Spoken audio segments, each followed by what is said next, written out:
Good afternoon and welcome into another edition of Crunch Time, sponsored by ASTV Productions.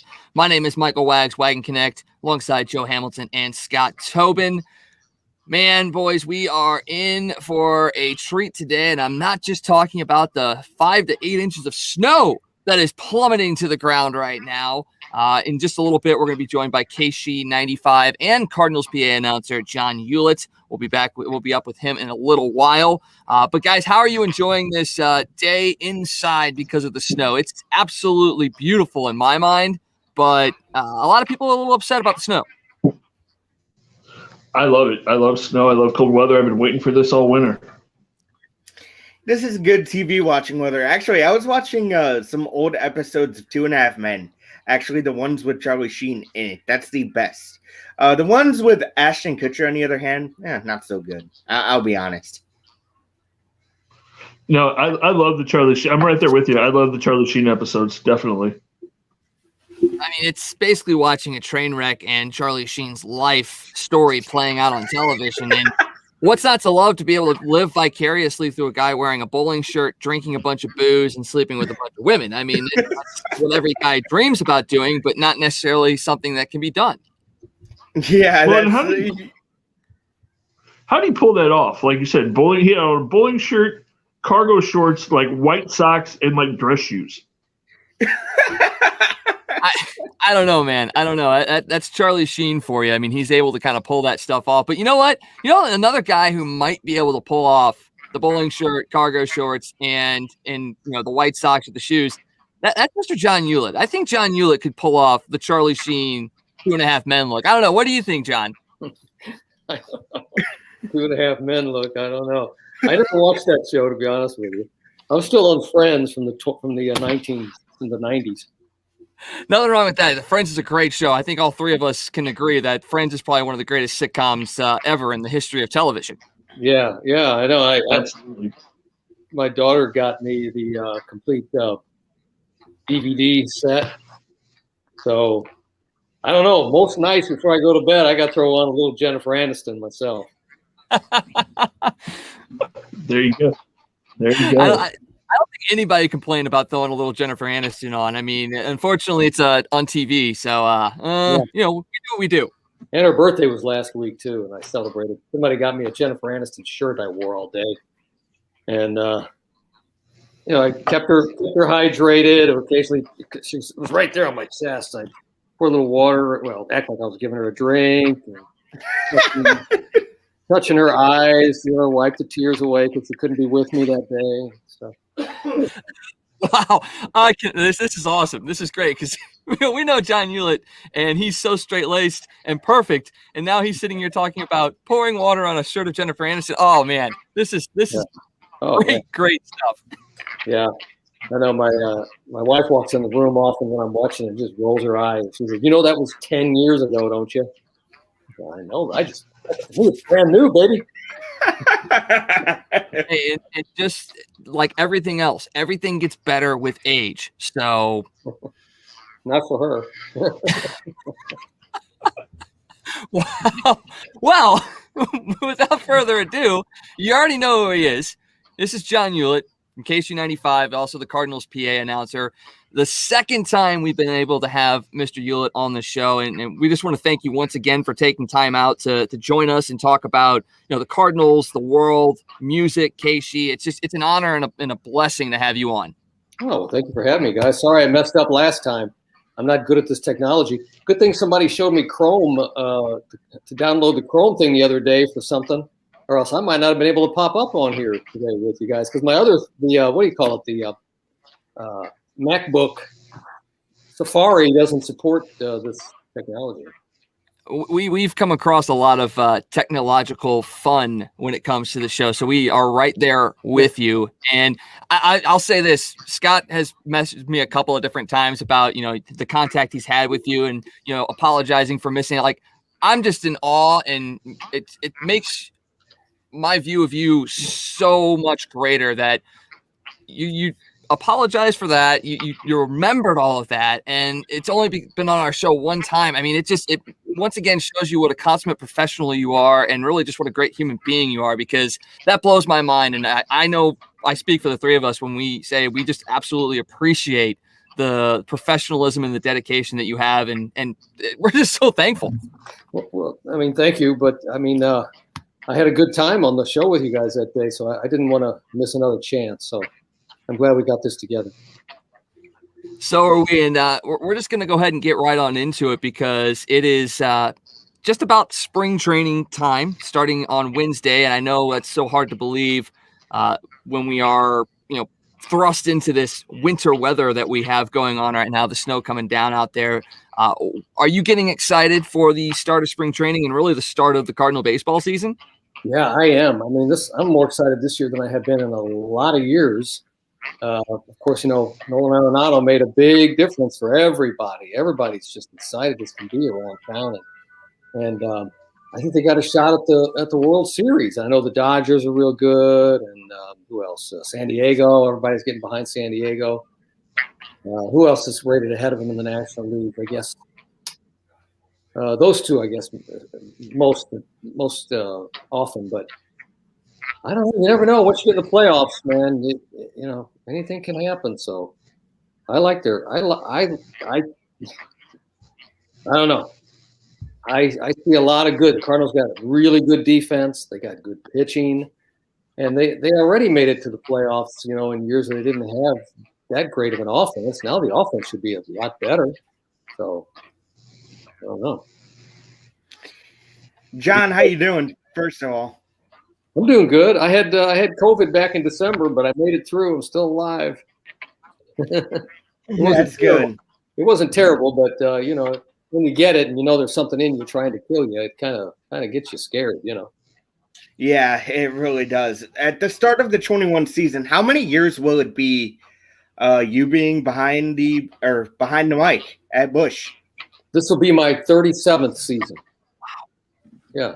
I missed 2 years in 91 and 92 when the Cardinals let me go over a radio prank that we did on the radio. They got heavily blown out of proportion in the victim's opinion. And, I was able to get back in 1993. And so I've been there 37 of the last 39 years. Yeah. Wow. That's impressive. Talk a little bit about how weird last year was, John, being a PA announcer in an empty stadium. What was that experience like?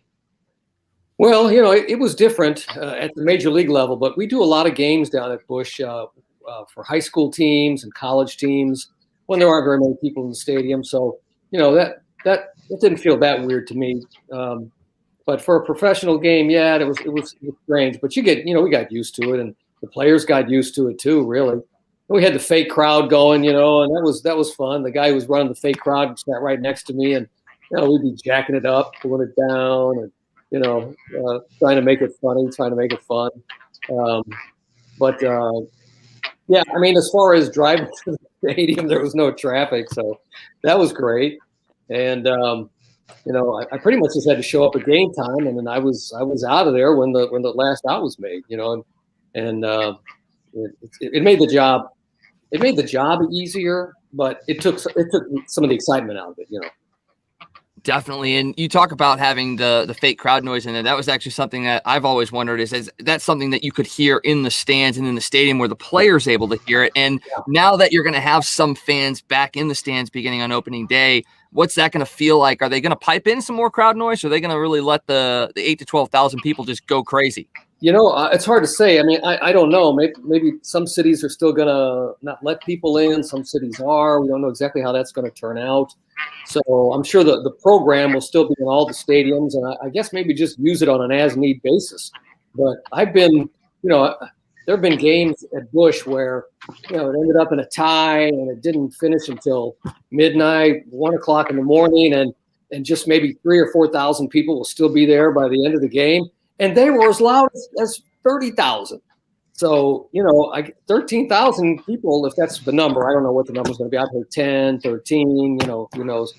But whatever the number's going to be, I think those people are going to make plenty of noise, and I don't think they're going to need the sound effects. At least not at Busch, I don't think they will. Well, But- I can remember. I can remember that exact thing because my brother and I, we went down for his bachelor party to a Cardinals game. It was actually the night of one of the big tornadoes, the big storms that hit that knocked out stuff at Lambert, and we didn't know what was going on. But after all that passed, we ended up sticking around, and it was like a 1 or 2 o'clock in the morning ending time for that game. I think that Cardinals actually came back and maybe even won an extra innings. But yeah, just having those small amount of people in the stadium, but having that sort of electricity at that late of the night is just what makes Cardinals fans the best. Well, but yeah, you kind of touch on an important point there too, because a lot of times those late fans, they're pretty juiced up, if you will. You know, the 13,000 that first walk in the early part of the game, they're not gonna have that kind of enthusiasm probably. But yeah, that's an important ingredient, the alcohol. Very, very true, Joe. What was it? We lost 2 legends, Bob Gibson and Lou Brock. What was it like being around such giants of the game? Yeah, I'll start with Lou Brock. Lou was everything you read in the newspapers about what people said about Lou Brock was just right on the money.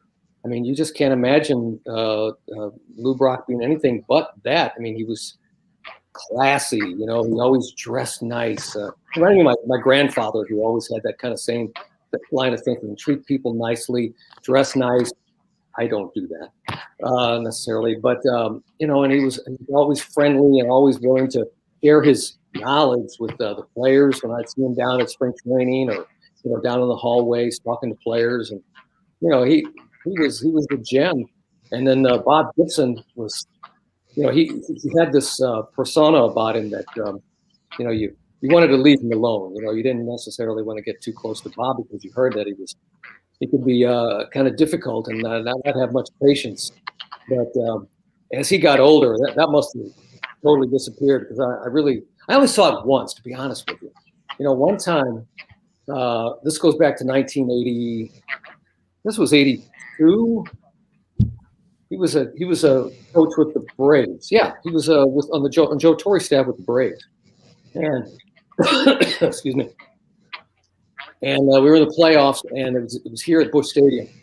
And I wanted to get into Joe Torre's office to ask him some questions. I was covering the playoffs for the radio station. And Bob Gibson was blocking the doorway. He was looking in the room. I was not in the room yet, so Bob's back was to me. And I walk up and I go, "Oh, how am I going to get in here? Bob Gibson's blocking the doorway." So I kind of did a little just tap on the shoulder. I said, and he turned around and looked at me. I said, "Hey, Bob, do you mind if I get in there?" And he said, "Get lost." Yeah. I turned around and ran out of the locker room. Yeah. I guess, you know, 'cause they had lost, and so he was not in a good mood. And I thought there was media in there. Maybe they weren't in there. I don't know. But Bob didn't want me in there. But after that, many years after that, I was down at spring training with J.C. Corcoran, who I did the morning show at KSHE for a couple of years with, and then at KHITS we were together for 8 years. And it was one of those KHITS years from 2000 to 2008. So it was, I would say, maybe 2004, 2005. We were at spring training doing the show, and after the show, we went to get some interviews where the locker room area is there behind the field, the main field there. And Bob Gibson comes walking out, and Corcoran looks at me, and I look at him. He goes, "Yeah, we should ask him for an interview." And I'm still hurting from, 1982, And I said, let's give it a try. What the heck? So we asked him for an interview, and he goes, I don't want to do an interview. He said, "I'll talk to you guys, but I don't want you to record anything." We go, "Well, shit, we'll talk to you." "Oh, can you cuss on this?" I don't know. And I said, "Well, heck, we got to talk to Bob Gibson, even if we can't record him."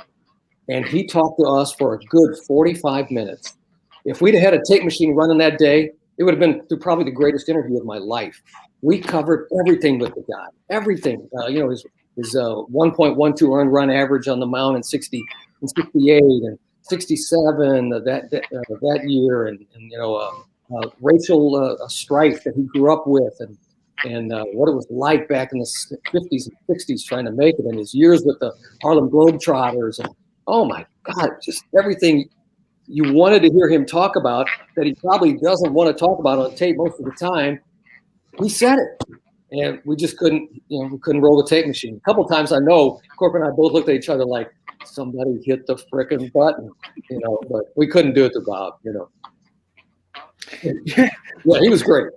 Yeah. And what's it like to not have them be around? What's it going to be like? Unfortunately, we've kind of gotten used to that with Stan passing away and then Red, and it's I don't know. I mean, I'm sure they're gonna do a nice tribute to him on opening day. Last year they couldn't do anything on the field at all, so we got some things pent up that need to be done, take care of on the field as far as ceremonies and paying respects to some greats. I'm sure the Cardinals will do it right, but it's going to be. We didn't see Bob for last year or so because he was sick, and Lou would still make it because Lou lived here. Bob lived in Omaha. But Lou would still make it down. Even with his health issues. He beat cancer in his 80s, and he had type 1 diabetes, and they amputated his leg, and Lou still, he didn't care. He was going to put that suit on, and he was going to look good. He was going to come down there, and he did.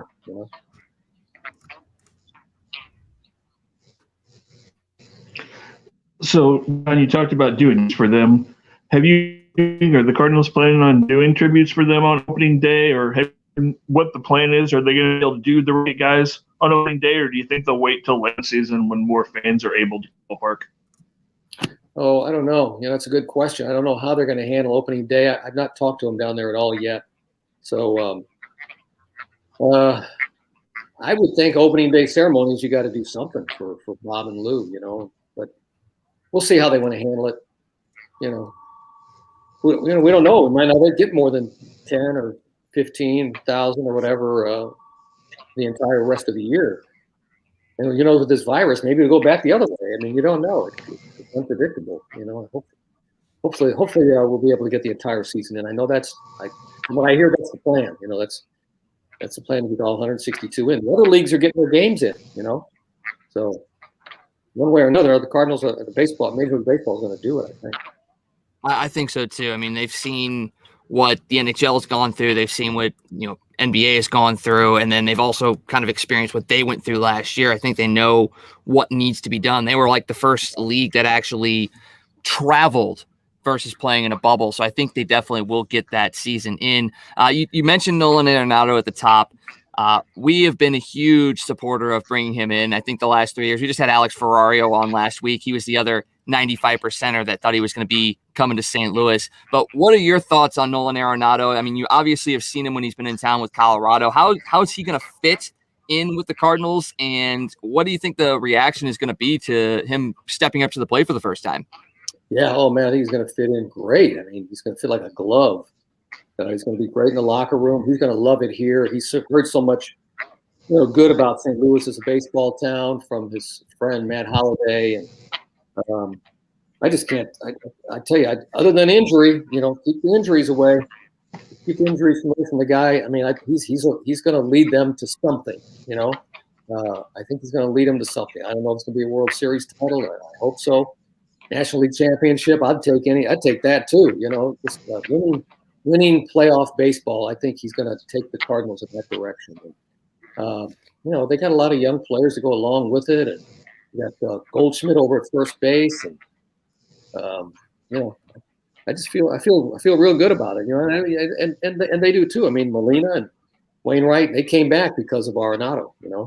So partly, that was a big part of it, from what I understand, from what I've read and heard.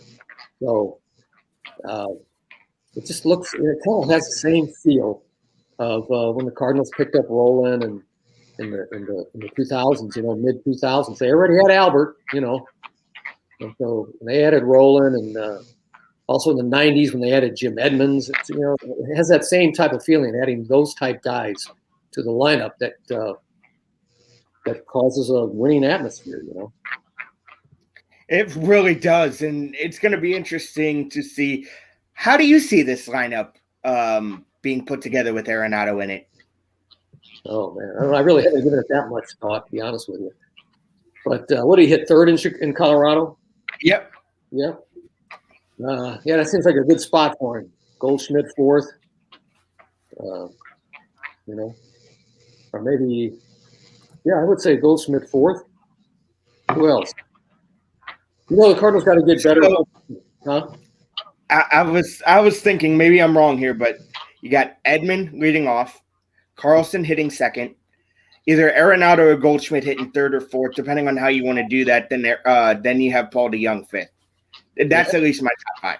Yeah, I agree with you. Yeah, that sounds good. And they do have to get better output from these outfielders. You know, the offensive outfielders. There's no doubt about that. Everybody knows that. They know that too. Got to cut down on those strikeouts, man. That's a killer. I don't know what's you guys know what Arenado's strikeout numbers are ratio. It seems to me like he makes contact. I don't know if he's a big strikeout guy. I know. Yeah, I'm not sure exactly what his numbers were, but I did hear that last year was his lowest strikeout numbers of his career. Yeah, he had 20 last year. Before that, the year before, 93. The most he's had was in 2018. He had 122 strikeouts. In his 7-year career, he struck out 684 times, and he's got a 293 average. So, yeah, I definitely think he's a contact guy that actually sees the plate pretty well. Yeah. And adds power. I know some people are concerned about, his home runs in Colorado. I don't know what those numbers are either. But he seems to me like when he comes here, I mean, he hits the ball hard. I mean, I never had any. I don't know. I never looked at him as a Colorado guy in terms of his power limitation. Like, oh, he only hits home runs in Colorado. Never looked at him that way. But I don't know the numbers. But it just doesn't seem like it to me. Yeah, I'm trying to find his splits, but I can't seem to find it. But he's a guy that over the last 5 or 6 years, he's hit 35 plus home runs, except last year, which obviously makes a little bit of sense. But he's a 35 to 40 home run hitter in and out of Coors Field or whatever it's called now. I don't even know if it's Coors Field because of the corporate sponsorships. Yeah. But yeah, he's a power guy, but he's a doubles machine as well. I think that's going to suit him well here at Busch. Oh yeah, you're right. Yeah. It's going to be exciting.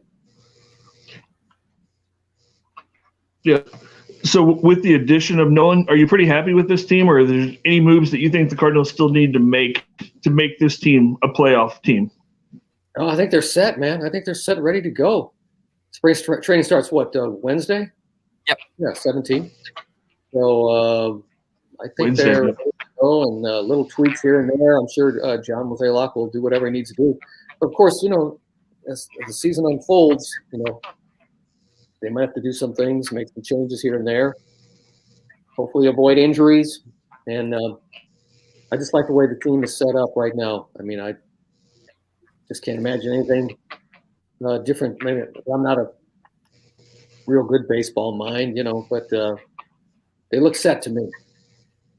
The excitement level is back, I think, and it seemed to have waned the last couple of years. So that excitement level is back. Let's jump over to radio now, because that's where you've made your bread and butter outside of the Cardinals. The market is changing a lot, and we've seen that obviously with the acquisitions that went through with KSHE, 101, The Point, all of that. We've seen some stations shuttered, like KSHE, a place that you've worked at in the past.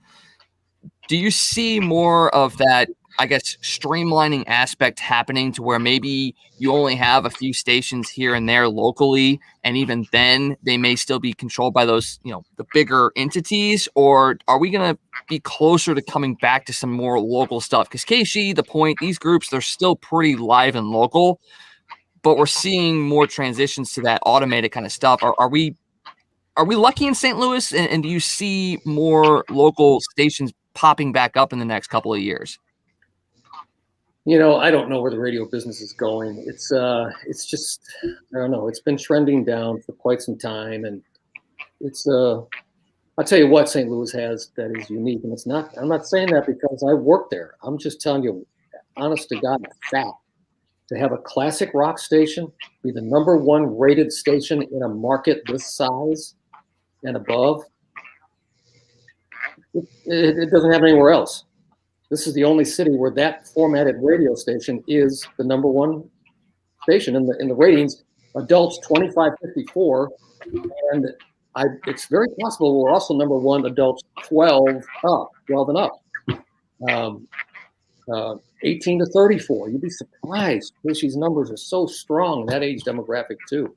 So as far as local rock stations go, there's all kinds of competition out there when it comes to music formats and music period. You can get music anywhere.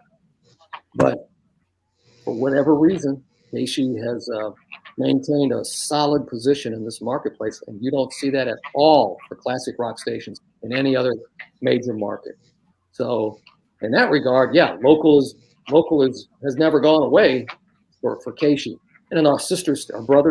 I don't know. Sometimes we call them brother stations, depending on who they target audience-wise. We call 101 ESPN our brother station. Anyway, the Point also does extremely well, and their overall ratings, they're number 2 behind us, but their morning show is ahead of our morning show. We're second in the morning, they're first in the morning. We're first overall, they're second overall, from what I've been told. So, local for radio is got to be important. I mean, it's the only thing that sets us apart from all the other options that are out there. Satellite radio and the internet. You can get national people talking about national stuff all the time, but you've got to have St. Louis people talking about St. Louis people on the radio to give local stations any kind of chance. And that's one of the reasons why I think KSHE's done so well, is because we have been nothing but local, and we have our own rock music that is St. Louis and KSHE identified, KSHE classics. So, we got a lot of anchors, local anchors, set down in the community that has really been helpful to us to stay where we are here in 2021. The station started in 1967, so we're going on 54 years old, and still the number one dominant station in the marketplace. KMOX used to have a very dominant place back in the day, but they were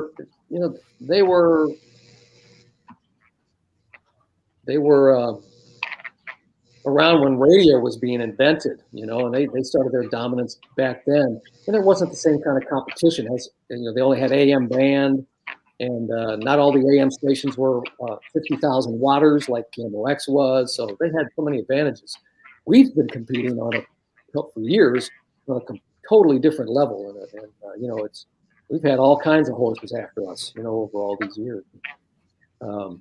They had just as strong a signal as us.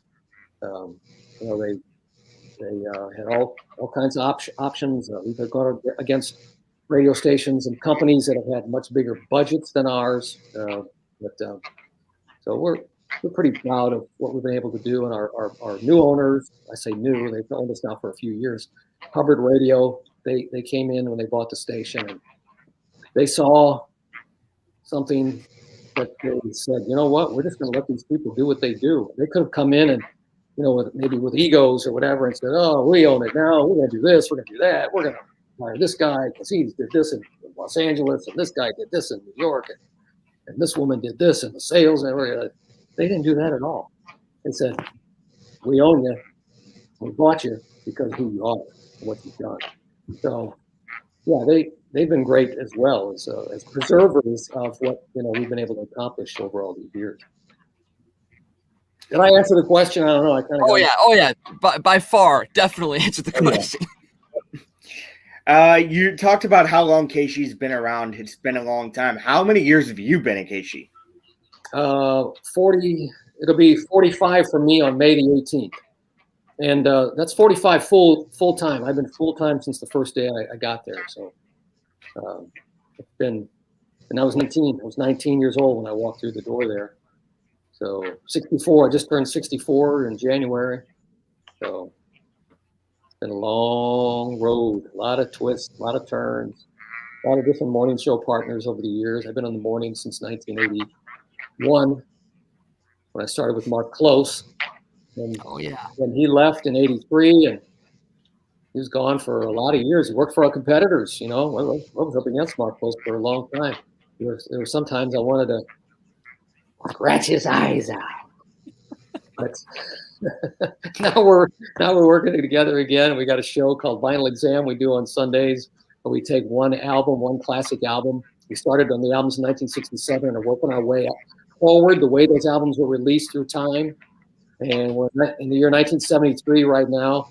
And every week we record a new show and talk about the music, play songs from the album, give each other trouble, and we love each other. We love each other.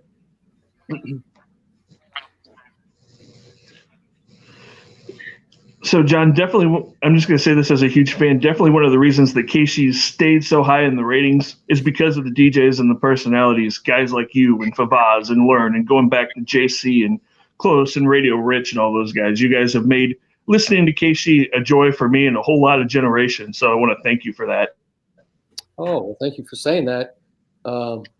Yeah, I can't deny that probably has been a contributing factor to the station's longevity and success. And another aspect about those people that you mentioned, all of them were born and raised in our community. So, that has gone a long way, I think, also in understanding what KSHE means to the community and how they can help, in any way. I mean, we all know what KSHE is and what it's about and what it needs to be. And so every day we think about, what we need to get done, keep it in the right parameters, because we grew up listening to it and know it. That's another thing I give Hubbard Radio credit for, knowing too that the local people made this local station what it is. They bought into that as well. But, we keep getting older, and Mark tried to retire, and we kind of drug him out of retirement. He was going to just be a fill-in guy, and now he's doing middays from 10 to 2 every day. And I'm at 64 now, and my contract is up at the end of the year here, so we'll see what happens. Oh, don't tease us with that. Don't even joke about not coming back. No, I'm not. No, I'm just saying. I mean, I've had many contracts end over all these years. 2-year contracts, 3-year contracts. They bounce back and forth as far as length goes. But we always end up, making something work out. But I've never been this old before to have a contract expire. So, we'll see what happens. Well, I'll tell you this. I got my start by interning with the Dave Glover Show when Mark Close was there. So I got to experience Mark Close up close, no pun intended. Great guy, hilarious, so deadpan. It's ridiculous.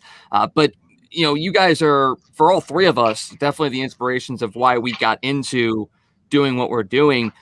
What is your, I guess, advice in this day and age to younger broadcasters that are trying to break into it in a market that, St. Louis is difficult to get into, and radio now is difficult to get into? What's the advice you could give to guys like us? If you have the passion for it, you just got to stick with it and keep finding opportunities. You're all young, and I think you talked about local radio earlier and what's happening with that, but I don't know. I mean, there's plenty of time to fill. These radio stations are. I mean, content is the most important thing, and everybody's looking for good content, and the pay in the industry is just that's a tough part of it too for young people trying to get into it, because you can only ignore the paycheck and how much you're getting paid for so long, and you got to make a decision. Can I make a real living at this? But if you got the passion and you really think you want to do it and you want to give it 100%, stick with it, and of course until you get your chance, get an opportunity. That's all I can say, because the businesses, I don't think it's going to go away. It's just evolving. Who knows? There might be another great sunrise for the radio industry somewhere in the future. I mean, we don't know. Nobody knows where this is going.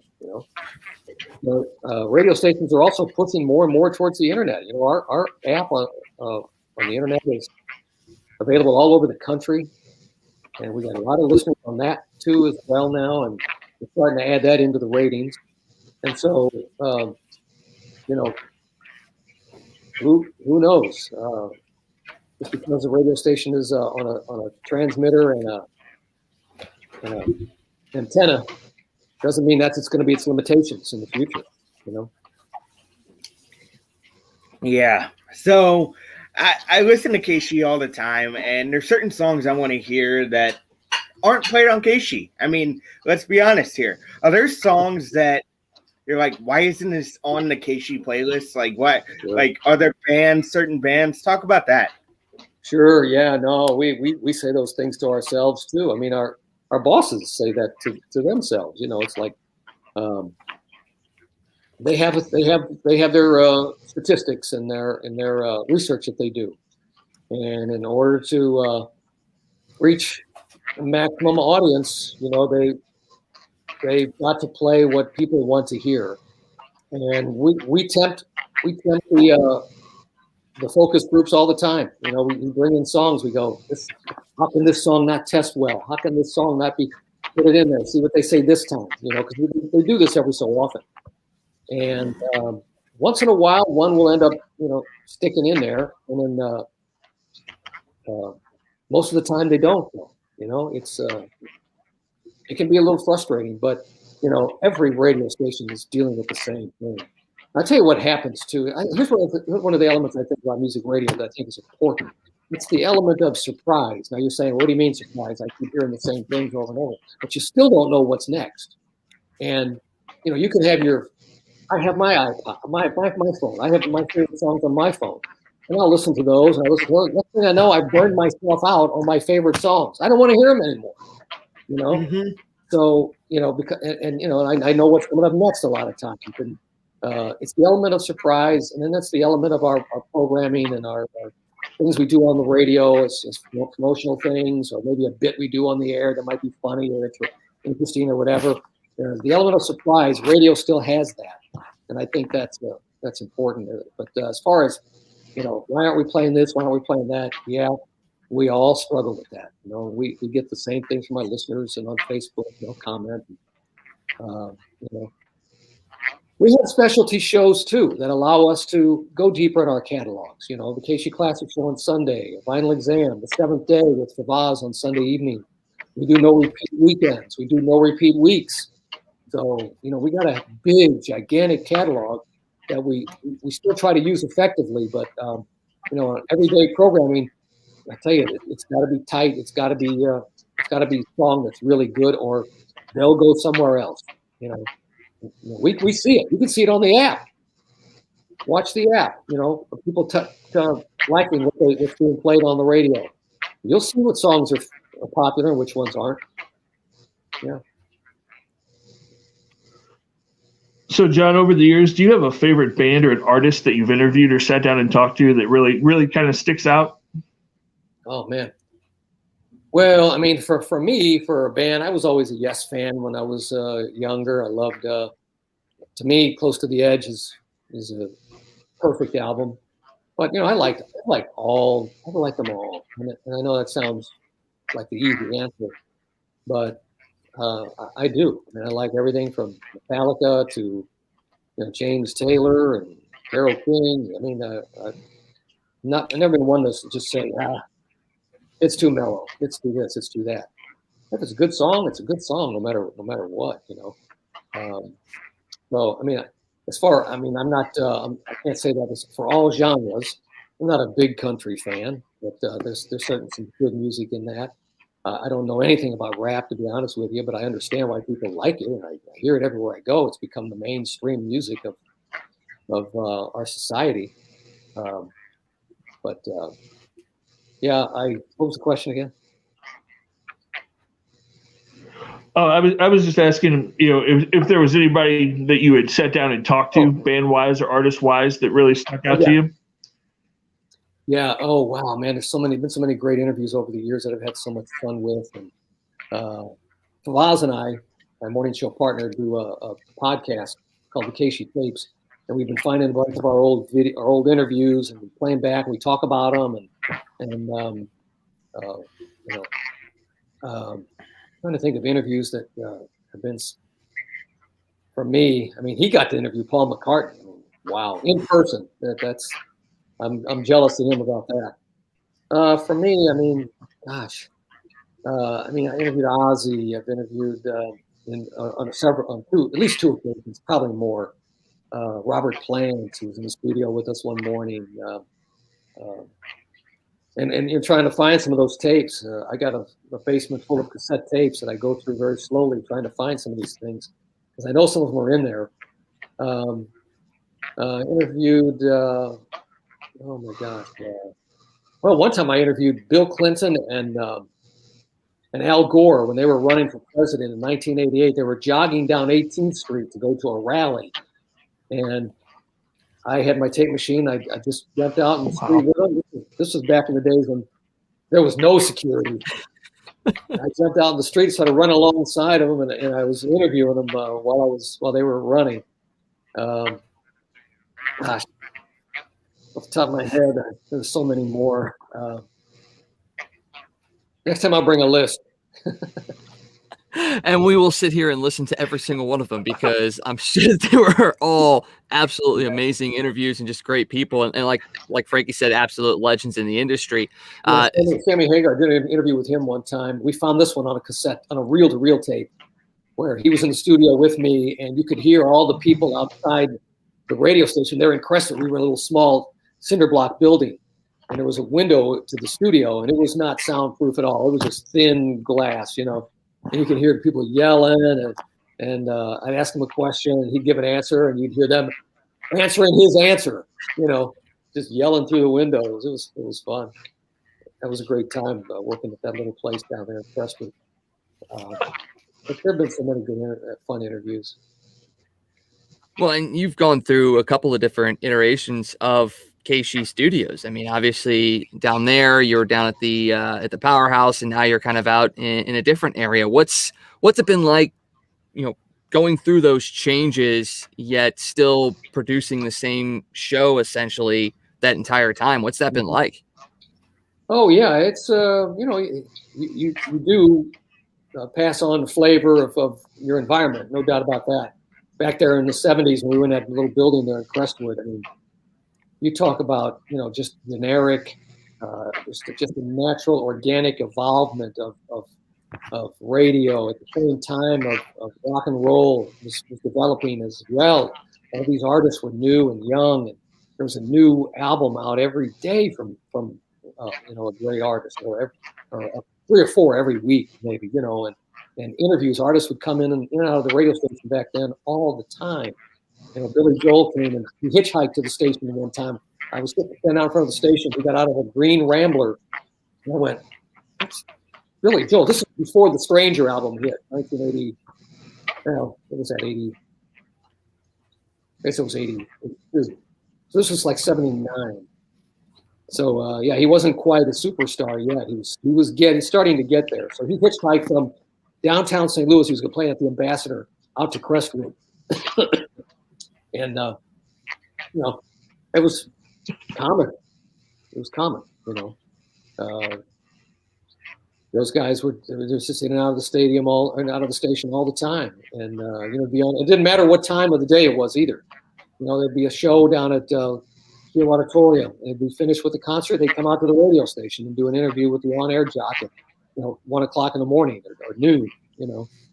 And sometimes they'd be drunk, you know, and they'd be, you know, there'd be 4 or 5 of them trying to do an interview with 4 or 5 people from a rock band. You know, I hated those. Those were always tough. But I didn't hate them, but I mean, they were just harder to do because it was just chaos, you know. But then we went to Union Station, and we still had the artists come in, but not as much. It was more of a corporate setting there, you know.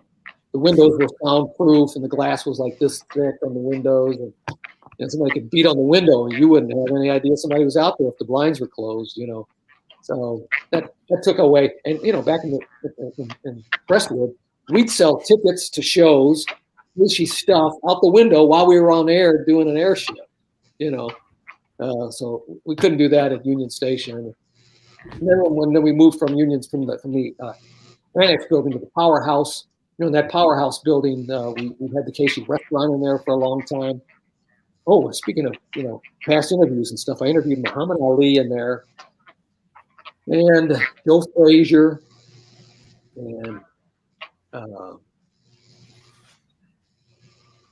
Leon Spinks. They were all in town. Michael Spinks for fight that Butch Lewis was promoting, the Fingers Twins. They were the twin brothers that were fighting out of St. Louis. And he brought all those guys in, and they had the ring set up in what was the KSHE powerhouse complex for a long time. When it was the radio station, they set up a boxing ring in there, and those guys were there. And I remember I was standing on the steps to come down from the second floor with Muhammad Ali. It was Joe Frazier, me, Muhammad Ali. Michael Spinks was in front of Joe Frazier. The music was pounding. They were going to introduce everybody to come out and take a bow in the ring.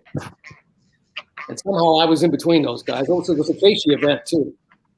And so they introduced Michael Spinks, and the music's pounding, and they're about to introduce Joe Frazier, and Muhammad Ali leans over my shoulder, and he gets right, and he pushes me forward, and he gets right in Joe Frazier's ear, and he goes, "I'm going to whoop you, Joe Frazier." Oh my God! I mean, I don't know if he was like flashing back to the thrill to the fight he had with Frazier, whatever that was. I can't remember now. And it was like he was like feeling it again or something. He just leaned over and said, "Oh, whoop you, Joe Frazier." Man, I got chills. Just even thinking about that. That's crazy. Oh my gosh! I got him to autograph a boxing glove. Muhammad Ali did for me that night too. Man, yeah. Unfortunately, that's kind of speaking of a lost legend, and unfortunately, the rock industry's kind of lost some legends as of late. One of those being, Eddie Van Halen last fall, and he's gone, and then legends like Clapton, Richards, Page, Slash, Joe Perry, they're all getting older. Do you think there's a young generation of guitar players coming to be the next legend, or is that Guitar God era kind of dying out? Well, that's a good question. I don't know. I mean, rock is dying out. When was the last time a rock band had a hit on top 40 radio, even, and hit radio? You just don't hear rock on hit radio stations, So I don't know. The music that seems to be in vogue right now, they're using, drum machines and clappers and I just don't hear guitar virtuosos on real successful selling records much anymore. I don't know. So I don't know. It's really hard to say. I mean, it's the eventual legends are going to pass off, and as we all know, will anybody step up and be able to do that? I don't know. Everything's so fragmented these days anymore. I don't know if the stage is concentrated enough with enough people watching for there to be, all eyes on one guy to step forward and be a new guitar hero, because there's so many out there. They're trying to reinvent the wheel, kind of.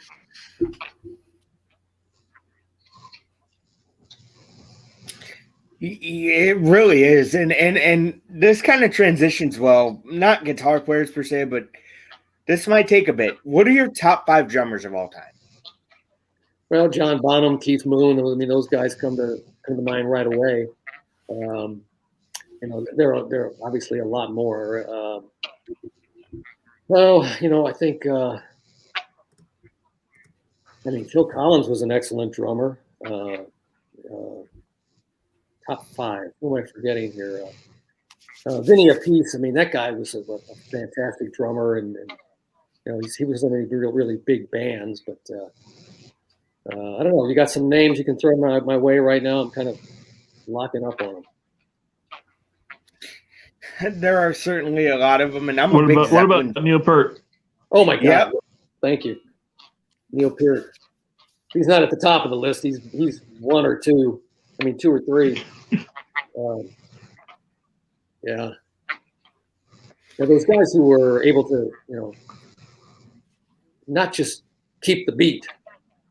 Sometimes they were leading the song. They were leading everybody else in the band. Those type guys were rare. For a drummer too, and I've never played the drums, but I talk to drummers about it.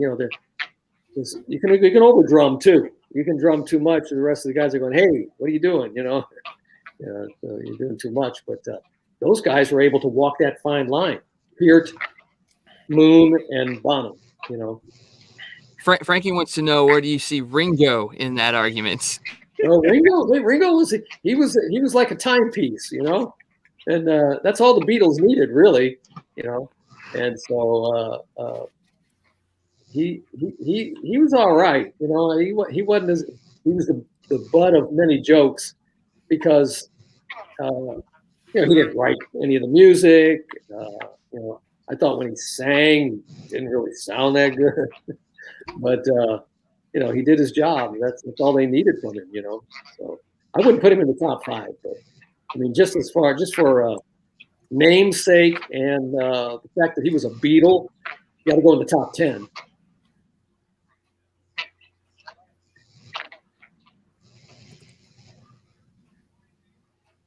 Scott? Follow-up question. We did the top 5 drummer. As a follow-up question, John, who would you list as your top 5 rock singers of all time? We're going to make it really difficult on you here. Yeah. Oh my God. Well, I mean, I got to go with John Anderson of Yes in there. He had that high voice, but it was unique. And Geddy Lee also in there too with the high voices. Mm-hmm. Robert Plant, who could get up there and screech with the best of them. I mean, Paul McCartney's voice, especially in those early days, I hear his voice and I just kind of melt, man. I don't know what it is. There's Paul McCartney and then John Lennon too. I mean, John's voice, it was nasally, but he evoked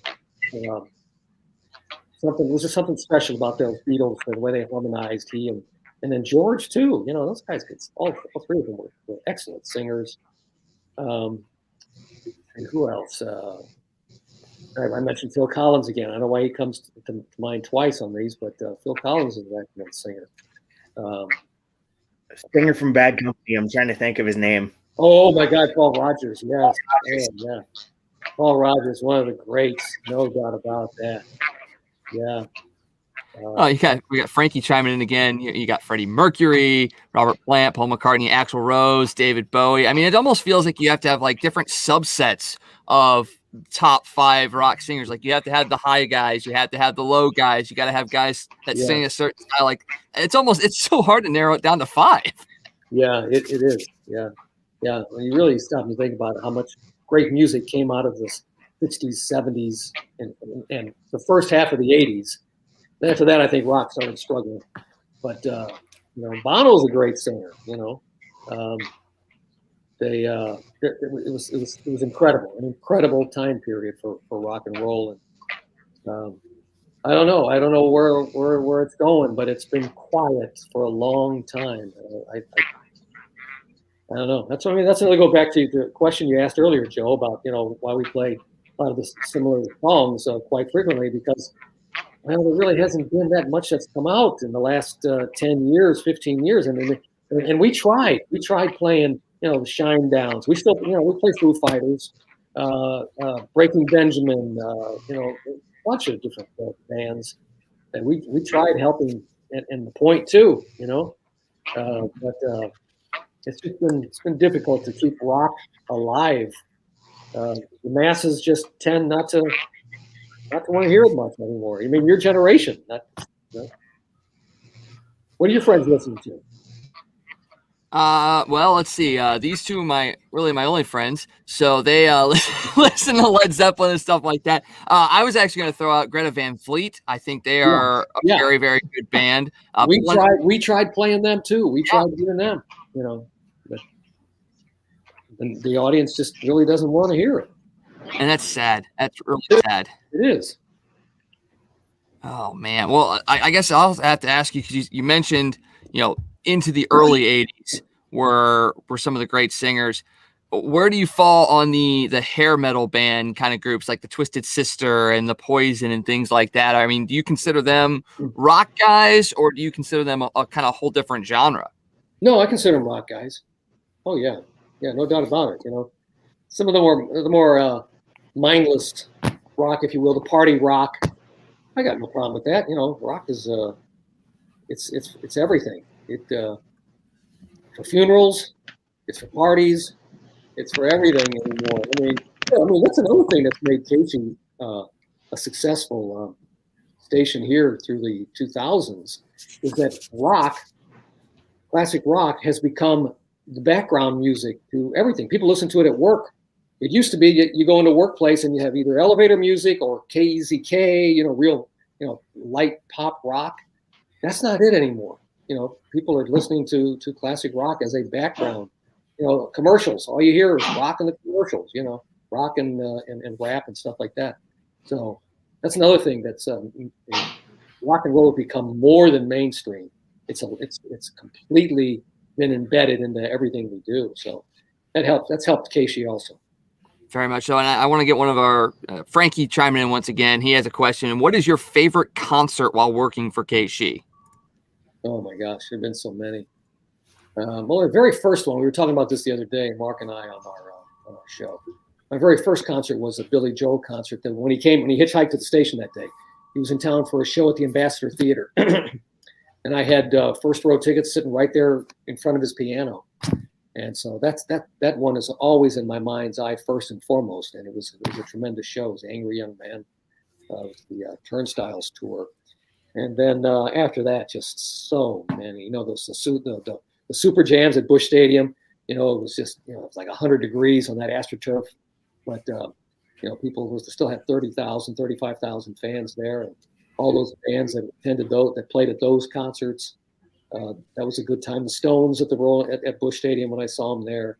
The Metallica show that I just saw a couple years ago at Busch Stadium was a fantastic show. The U2 show there, the Eagles there at Busch.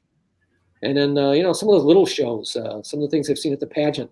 Robert Plant came and did a show, 2 years ago, 2018, I think it was, at the pageant with his band, not the Shapeshifters. Can't think of it now off the top of my head, but they did some Led Zeppelin stuff. I never thought I'd see Robert Plant ever perform Led Zeppelin again in my life. And he did that day. So that one is a very recent one that really sticks out in my head. Yeah. As things start to get back to normal, is KSHE planning anything big like the pig roast or the car show for 21? Yeah, we're trying, but we're, fighting COVID and all the things, all the limitations that's put on us. So as soon as we can do anything, trust me, we're gonna bust them all out. The toughest thing one of the tough things is the fact that these artists are not getting any younger. These guys we're talking about, and this precious time that they have left on this earth to perform their music is passing by, and it's eating them alive. It's just tearing them up, So, as soon as they can get them out there, and I know everybody's going to get out there. We're going to put together a pig roast show with some of those artists, and we're going to do everything we can. And I think we're going to find a very eager audience. Yeah, I remember the last concert I went to was Rush. The last time they were here, it was a Rush 40 tour, and I'll tell you what, that was one of the best concerts I think I've ever seen. Yeah, all those Rush shows I went to, yes, absolutely, they were all great. I mean, gosh, remember seeing Kiss back in the day. That was all. Do you think the concert industry will recover from this past year? And that's a good question. I don't know. I mean, it's got to be. Do you think the concert industry will recover from this past year? And do you see how concerts are presented changing going forward? Well, I don't know if concerts will be changed in how they're presented. I mean, the artists are going to do what they do. I do think that the bigger bands are going to have a harder time getting out because their tours can be so expensive. You can't have just 13,000 show up, like for a baseball game, for a sporting event. They got 82 games on the schedule. They can handle 13,000 here, 13,000 there, But an artist, when they put a tour together like that, and they got to travel that thing around, they got to sell 30,000 or more, in a 40,000 house to make money, it's going to be tougher, I think, for the concert business to get going than the sports business. We have another question from our listeners. Jackie writes in, we're talking about singers. What about the female singers from the 70s, like Linda Ronstadt, Joni Mitchell, Joan Baez? What about those, and do they figure into that conversation as well? Oh, absolutely. Yeah, Linda Ronstadt was one of the best singers of all time. You're talking about one of the strongest voices in the history of rock. I mean, she was legendary. Trying to think of other, it was limited, no doubt about it, because rock was considered a man's world for a long time. Those ladies found their way in and did some great stuff. Judy Collins is another name comes to mind. Sweet Judy Blue Eyes was, written about her, and that's the Crosby, Stills, Nash and Young. Yeah, women basically played the backup singer role back in those days. But that's completely changed. Women dominate the music scene these days, and I remember back in the days, excuse me, and in radio, not at KSHE per se, because maybe it was KSHE, but it's definitely when I worked at like KIRL, which was kind of a top 40 station, really, and then in Jefferson City, I worked at a top 40 station there too. You were not allowed to play two female artists back to back. It was considered a turnoff. Yeah. And so, again, there weren't that many, but they were sensitive to that. It's stupid. Now look what you got. You got, like I say, women dominating the pop market. And Lizzie Hale of Hailstorm, right? Yeah. Yeah. She's got one of the great voices in the rock world right now. Wow. I've been getting into Taylor Momsen and the Pretty Reckless. I think she's done a great job as well, going from her Cindy Lou Who days to being the rocker that she is now. Yeah, I know. That's been an impressive transformation, no doubt about that. We still, one of our Christmas traditions with the girls was watching the Grinch, the Jim Carrey version of the Grinch with her in there all the time. Yeah. That's my niece's favorite one. She watches it even in the middle of the summer because she just absolutely loves it. So yeah, I hear people trash that movie, and we think it's hilarious. I think Jim Carrey's hilarious in that movie. Oh, he's great. He's great. Oh, and here's a couple more of the great female ones from Frankie Jones. Yeah. Sorry, I'm not pulling names up here real good today. That's okay. There's so many great ones. That's the thing about rock, is that there are so many great names and groups that it is so hard to just remember all of them or to pull them out of the hat when you're put on the spot like that. So it's just great that there are people that still remember them. There's still the music's still getting out there, and I guess that kind of transitions a little bit into what I wanted to ask was. I was going to say something about Pat Benatar real fast. Go ahead. The first time she ever came to St. Louis to perform, I interviewed her in the studios there in Crestwood, and she sat in a chair we had. It was a chair about like this chair, but it had handles on the side, and she was so tiny. She came in and she crossed her legs and sat in that thing like a mother hen would sit on her eggs, and it was, and I interviewed her that day, and she was so cute, so pretty too. But anyway, that was the first time she ever came to town. I got to interview her. Man, once again, another great interview that we gotta find ways to get back out there, because they're not heard anymore like that. No, I know, and to capture, to go back and hear some of these interviews and hear what they're talking about in that time frame makes them even more interesting. Because they didn't know what was coming. They didn't know what kind of success they were going to be having. John Cougar Mellencamp came to the station. First time he came to the station, I interviewed him, and I remember him telling me, he said, "I'm going to be a superstar," and he was right about that. And Eddie Money and all those, a lot of those guys there in the late 70s, early 80s. They didn't know what was happening, and then to still have some of those interviews on tape, they're priceless. So we're trying to preserve as many as we can. And that kind of leads into the question I was going to ask was, how is technology changing, allowing you guys to kind of preserve the past while also innovating for the future? I mean, we saw in the pandemic, one of my favorite bands is Greek Fire, kind of a local band with Moon, and they did a great thing with the pageant. They did a concert at the pageant that was virtual. It went a little bit differently. You know, they went backstage and played a song in their dressing room and things like that. Do you see technology being able to enhance concerts? Because obviously being at a concert is the experience you want to have, but there are different ways that they can kind of put these things out there to people that may not be able to get to it or feel comfortable yet. Is that something that we're going to see in the next year or so, or is it just kind of a one-off thing because of the pandemic? Yeah, I mean, I don't know. I mean, they're going to try whatever they can do. I mean, that's capitalism. You know, try to find ways to you know, make a buck, to you know, make something happen. But nothing's going to replace going to a show to a sold out crowd and having the band get up there, and there's no way to make it feel right until it's right. You know, it'll be a while. I think. I don't know. Maybe I'm not smart enough to figure it out, but it seems like we're stuck. Yeah, I think we are too. I hope we can get to that because I'd love to go back to concerts and have a good time. Speaking of concerts, are there any you're looking forward to? You know, any must-see shows that you can't wait to go see?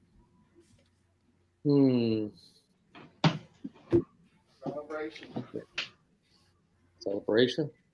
Celebration Day. No, my dad and I go to the Zeppelin Tribute, but Yeah, those are good. Yeah, I was just talking to somebody just recently about that. Who did I say that?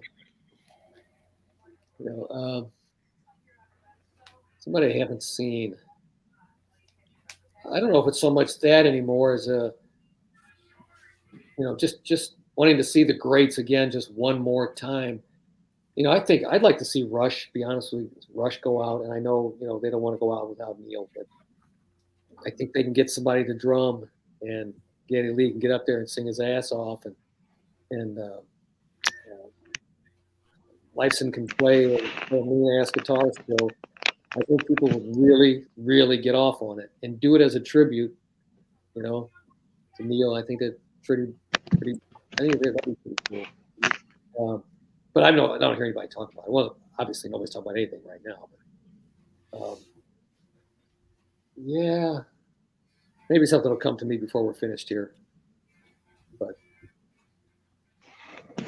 I've seen just about all of them. So. And Scott, you want to go ahead and roll up next?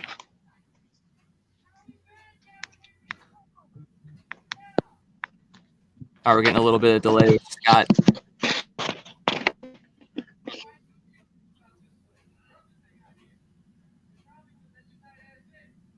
Hopefully he can still hear us. So Scott, if you got something, go ahead. I'm not here. Yeah, I think he's having some issues hearing us possibly. But, we talk about concerts that you want to see. Is there anybody that you haven't seen that's still around that, you know, you hope is able to get into concert, or maybe somebody that hasn't played in a while that you want to see? I mean, obviously Ozzy had to cancel last year. He's a guy that I'd love to see. I mean, yes, he's probably not going to be the same that he used to be, but I've never seen Ozzy in concert. I'd love to see him one more time. But is there anybody that you've never seen that you're like, I really want to and hope I get a chance to see them? Yeah, that's what I was trying to think of. I'm struggling with that. I don't know. Throw out some names for me. I can't think of any. I know it's hard because, like you said, you've probably seen everybody that's under the sun literally right now. I'm having a difficult time as well. I mean, yeah, Frankie's like, I'd love to see Paul and Ringo do a tour together. That would be interesting if they could pull that off. Yeah. I don't know. I'm looking at my album collection here. Looking down the line. You know, it's hard to say. I mean, like I say, I've seen just about everybody at some point. I never saw Led Zeppelin, and you know, I saw Robert Plant with his band do Led Zeppelin music, but not quite the same thing, although they sounded like them.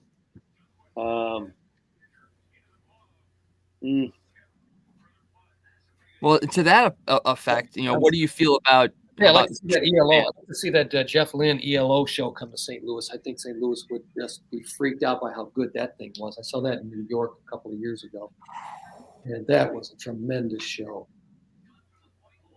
Talk about one of my favorite concerts. I think Scott asked that earlier. That was right near the top. And then the Pink and the Roger Waters Wall tour. I saw that as well. See the original guy doing that. It wasn't Fleetwood Mac, but I mean, it wasn't Pink Floyd, but it was real close. With Roger being there. Well, we've also seen Green Day is one of them that they've kind of taken their music and put it onto like the Broadway stage. Obviously Pink Floyd is another one that's kind of done that sort of thing as well. Are there any other, albums that you've had in your past where you'd be like, man, that would be a really interesting or unique concept to maybe do like a Broadway stage show or something to that effect? Well, yeah, tons of them. There's so many great albums that I think could be. And I think a lot of them will end up living into the future like that, after these artists are all dead and gone, and maybe we're all dead and gone. That music is going to be honored and respected and praised for generations to come, I think, because it was so groundbreaking. It was an entire new format was being invented, musical format. And I guess same with rap artists, who helped develop that genre, and country artists, these documentaries you see now. That the documentary that Ken Burns did on country music is spectacular. So, yeah, I don't know where what future generations are going to be able to do to enhance the music that's already been around now for 50, 60 years. It's like I say, they're trying to reinvent the wheel for the most part. There are only so many chords out there, I guess, and there's so many ways to make it interesting and exciting. It's going to have to be a personality, maybe. Maybe it's going to have to be the dynamics of the actual singer. I don't know.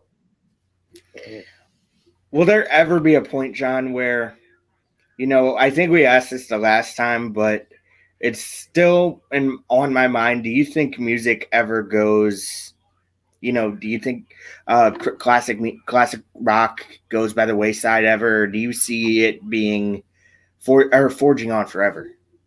I don't know. I mean, I don't. It's struggling right now. I mean, that's not to say there aren't people out there making rock music, because they are. But is it able to be elevated to the levels of what rock artists accomplished when the genre began to form in its own right? I mean, it's already evolved a long way. I mean, you go back to, rock came out of the blues, out of all that. So there's the blues, then came into rock, and the 50s era rock, the rockabilly stuff, and then turned into progressive rock and mellow rock and hard rock and heavy metal, and they've genred it out. They've splintered it off as far as they can splinter it, I think. I don't know that it can go any further. There was electronic music, electronic rock. I don't know. I think we might have rung that thing out pretty doggone good, It's very possible. I don't know. I'm not smart enough to totally figure it out, but that's my gut feeling right now. And I don't like to think that way, because that makes me sound like an old guy, and I'm not that way. I'm open to all new music, and I hear interesting people. I'll Saturday Night Live. I'll see some interesting artists on Saturday Night Live. I've never heard that person. Who is that? I'll check them out. Hey, they're pretty good. But how far do they get? They don't get very far. There's radio was really important to help develop the rock era and rock genre, because we had a captive audience. There were only so many radio stations and so many top 40 stations, so many rock stations, and we had a lot of people listening to us back then.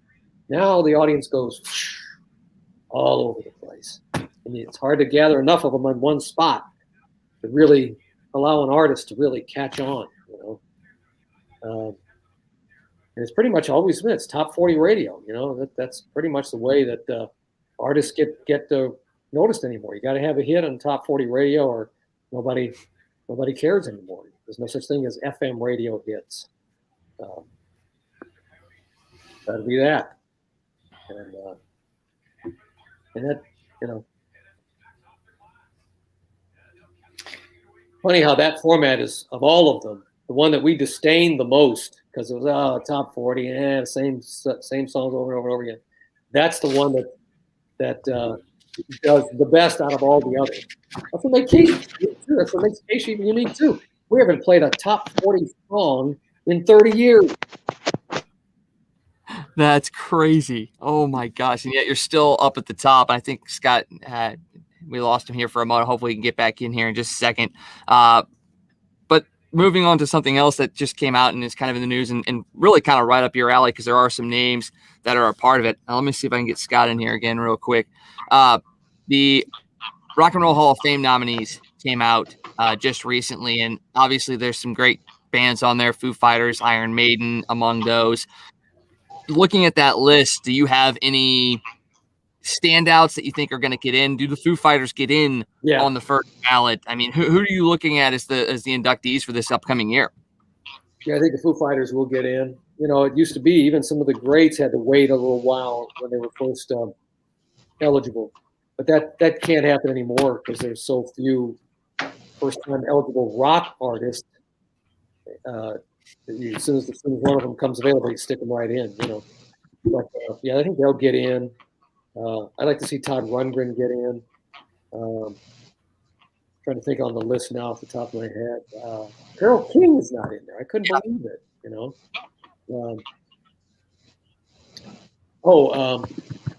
Iron Maiden.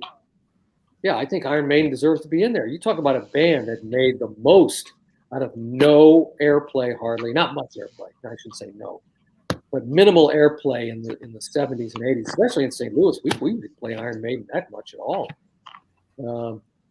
They have a hell of a following.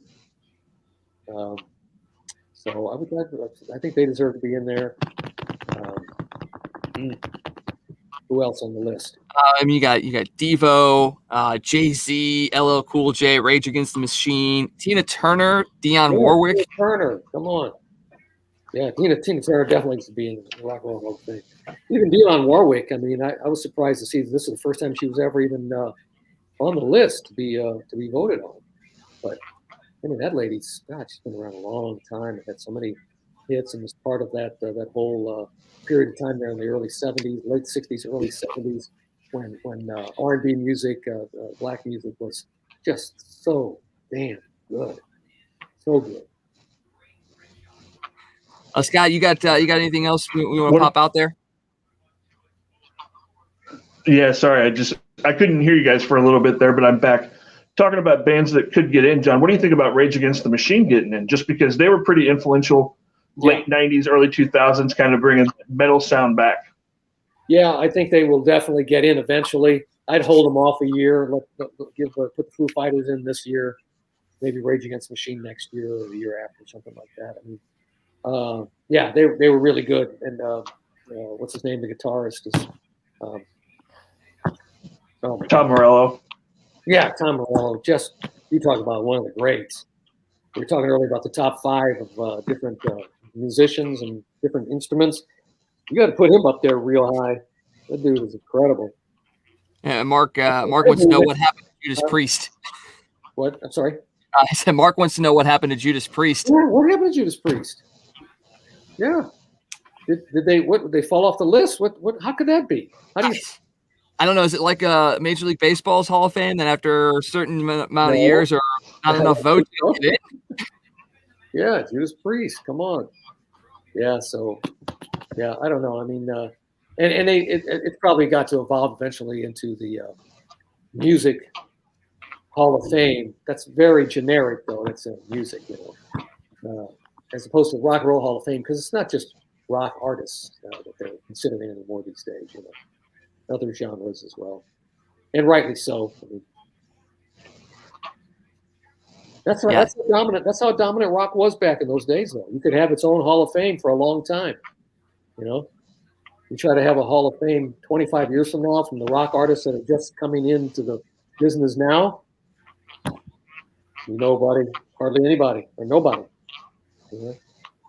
Frankie, Judas Priest for Rock and Roll Hall of Fame 2022. We got to get the grassroots campaign going. Yeah, they were almost there last year, I think it was, wasn't it? I think so, yeah. Yeah. You know, Todd Rundgren almost made it 2 years ago, and then last year he wasn't even on the list. So. Oh, we're gonna have to find out. We have to get somebody on here that is actually one of the voters or the people that compile that list to find out what exactly it takes to get on that final list. Because you know it's like what 15 years after the release of their first 25. album or so, 25 Yeah. after their first album or what have you. But what's the actual criteria for them to like narrow it down to the finalists? Because that's intriguing to me. Yeah, same here. You know, they got their board of trustees, I guess, and their panel of experts or so who put these things together. But they don't seem to be real consistent, or they don't really kind of have a plan. Well, I'm getting a low battery thing here. What is that? Oh, that's okay. I was actually gonna say, hey, do you guys have you guys got anything else that you want to ask John Ulett before we get going? Down to 5% here. All right. One last thing, John, before we let you go. We talked about rock kind of going away. Do you think there's anything that young musicians can do to kind of bring rock back to get more kids to pick up a guitar and drums and actually start playing? Well, I think a lot of kids are playing. I mean, I think they really are. I just think that the industry, the avenues and the venues for them to be able to be successful in they're just scattered all over. I don't have an answer to that. I mean, I think a lot of people are playing music and they're making good music. I mean, I hear a lot of creative stuff out there, but whether or not they can get a foothold and be able to make a living at it it's just anybody's guess at this point. It's a crapshoot. I don't have any answers. Well, you may not have the question you guys ask. I asked the same question. we may not have the answers, but we do know if we want to hear good music, we want to hear great talk about rock and roll, and we want to hear about the Cardinals, we go to Mr. John Ulett because he's a legend here in St. Louis. Amazing on KSHE. Cannot wait to be back at Busch Stadium and hear him announcing Nolan Arenado's name, batting third or fourth in the lineup this year. John, seriously, once again, we are honored to have you here with us. Thank you again for coming back on to join us a second time. Oh, thank you for having me, guys. It was fun. Are you guys you're in separate locations, I guess? Right? Yes. Yeah. I liked your studio. I went in there that day on the hill, and afterwards I went out and got a nice sandwich at one of the delis there. So, yeah, nice thing. Thank you for having me. Oh, we very much appreciate it, John. John Ulett, KSHE Cardinals PA announcer, joining us on Crunch Time once again. Thank you once again. And guys, thank you for joining us today. It's been an absolute blast. We'll be back with you guys tonight at 9:00 for Crunch Time Nightly, talking about the Blues Coyotes Game 7 in a sense, and everything else going on in the world of sports. So thank you for joining us today, and we'll see you guys tonight at 9:00.